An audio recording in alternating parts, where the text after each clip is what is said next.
안녕하십니까, 강영철입니다.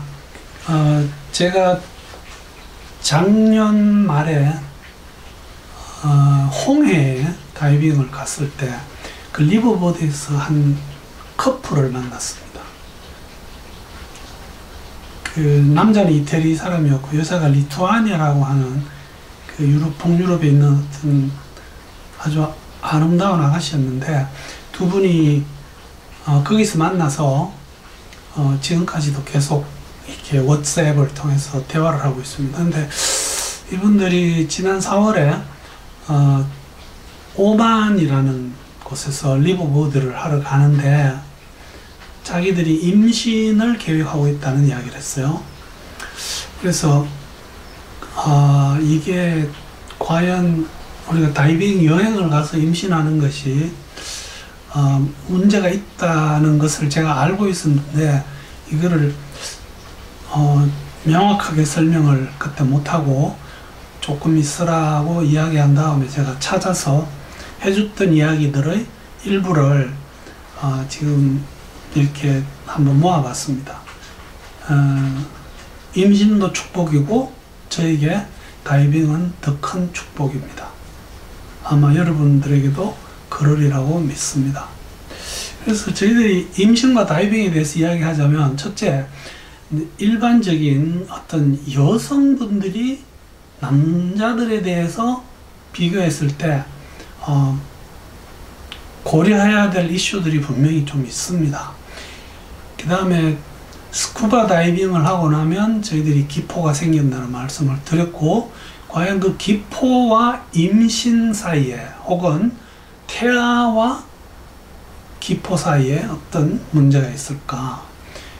그리고 기왕 준비하는 길에 그 임신하신 분들이 프리다이빙을 할 수 있을까? 뭐 이런 그 내용을 한번 모아봤습니다. 우선 여성과 다이빙에 대해서 이야기하자면 굉장히 내용이 많습니다. 여성은 남자에 비해서 인구 대비 감압병이 더 빈도가 높습니다. 그거부터 큰 수술을 하고 나서 특히 그 남자들한테 없는 어떤 기관에 암들이 올 수 있는데, 뭐 그것까지도 제가 한번 모아서 별도의 그 프레젠테이션을 한번 준비를 하고 있습니다. 어쨌든 이런 문제가 있는데 그 중에서도 그 임신과 어떤 문제가 있을지를 한번 연관을 지어 보겠습니다. 그 스쿠버 다이빙을 하고 나면 기포가 생기고 감압병이 올 수가 있겠죠. 그런가 하면 감압병 증상이 없는 사일런트 버블에 대해서도 제가 말씀드린 적이 있습니다. 무증상 기포라고 하죠. 이 기포들은, 무증상 기포는 마이크로 기포입니다. 마이크로 버블입니다. 아주 작다는 거죠. 그래서 증상을 일으키지 않는다는 거죠. 그런데 저희들이 임신 중에 스쿠버 다이빙 활동을 하면 모든 다이빙 이후에는 기포가 생성된다는 말씀을 드렸었고요. 이 기포는 태반을 통해서 태아의 혈액순환에 들어갈 수가 있습니다. 사실 버블도 작지만 어떻게 보면 태아는 처음 만들어질 때는 마이크로 버블보다 적을 수가 있습니다. 즉 태아에게 이 버블이 넘어갔을 때 태아가 지금부터 급속도로 자라야 됩니다. 이때 어떤 영향을 주지 않을까? 아직 이 안전성이 증명되지를 못했어요. 그래서 임산부는 스쿠버 다이빙을 금지시킵니다. 제가 처음 서두에서 말씀드린 것처럼 그 신혼여행을 가서 다이빙을 즐기면서 우리 그때 아기도 만들자, 이런 계획을 하시는 분들은 참 좋은 계획인데 조심하셔야 됩니다. 조심할 수 있는 내용은 딱 하나밖에 없습니다. 처음 가서 며칠 다이빙 하시고 다이빙을 마지막 다이빙 마친 다음에 48시간 기다리셔야 됩니다. 48시간 기다려야 됩니다. 이거는 꼭 지켜주셔야지 여러분들의 축복받은 아들, 딸이 안전하게 태어날 수 있습니다. 프리다이빙에도 잠깐 드릴게요. 과연 프리다이빙 이후에 몸의 기포가 생성될 수 있을까? 잠수 생리학자들이 저는 개인적으로 상당히 싫어하는 이야기입니다. 저희들이 1기압의 공기가 폐 속에 들어와서 내가 수심 30m까지 프리다이빙에 내려가면 그 기체가 30m니까 4기압까지 올라가고 그것이 우리 몸속으로 녹아들 수도 있지 않나.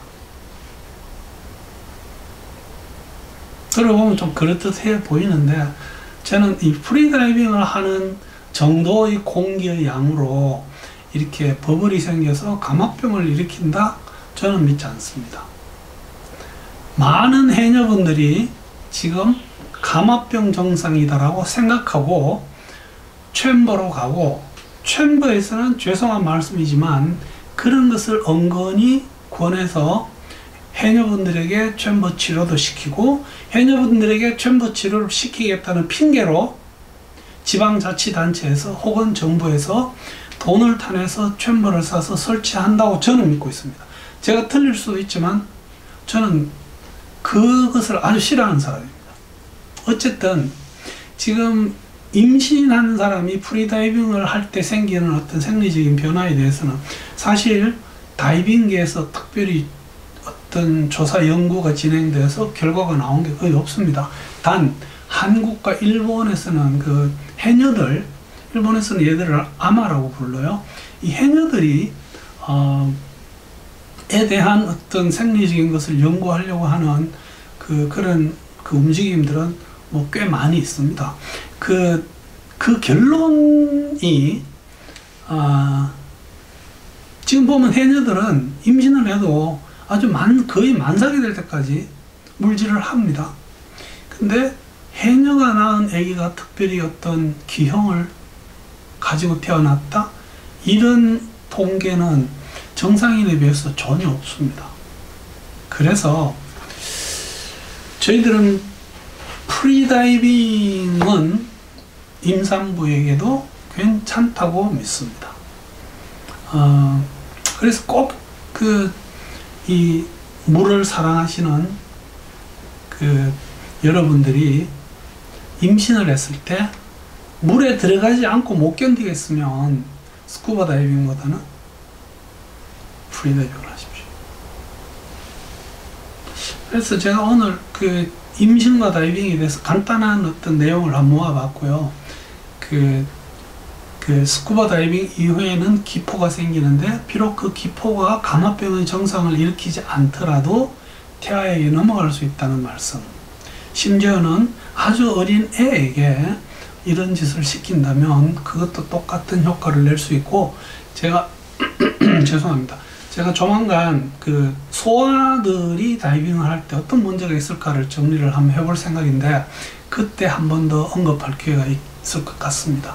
그 다음에 임산부는 프리다이빙 하는 것은 비교적 안전하다.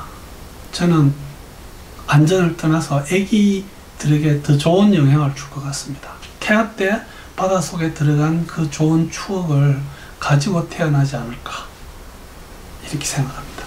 그래서 오늘은 임신과 다이빙에 대해서 짧게나마 말씀을 한번 드려봤습니다. 경청해 주셔서 대단히 감사합니다.